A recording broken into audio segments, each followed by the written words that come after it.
Okay, let's talk about solving polynomial functions using factoring. So let's have this example. Let's solve for the value of x of the polynomial function p of x is equal to 18x raised to 3 plus 27x raised to 2 minus 2x minus 3. So in solving polynomials using factoring, our first step is for us to equate our polynomial to 0. So that will give us 18x raised to 3 plus 27x squared minus 2x minus 3 is equal to 0. Okay, so the next step is for us to apply factoring by grouping. So we will group our first and second term, our third and fourth term, inserting the addition symbol in between them to separate our first group from our second group. Okay, so let's rewrite this. Okay, ayan. Okay, next, let's apply common monomial factoring in factoring our first and second group. So let's apply common monomial factoring. So the common factor of our first group is 9x squared. So let's factor out 9x squared and divide each term by 9x squared, giving us 2x plus 3. Okay, then let's apply the same thing in our second group. So our common factor for negative 2x minus 3, since they are both negative, we will factor out negative 1. So let's divide each term by negative 1. That will give us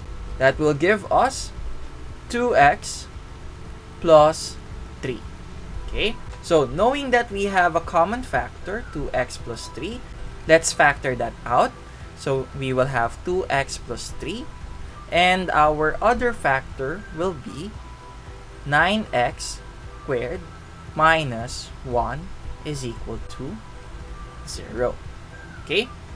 Now that we have our factor, we will equate each factor by 0. So we will have 2x plus 3 is equal to 0.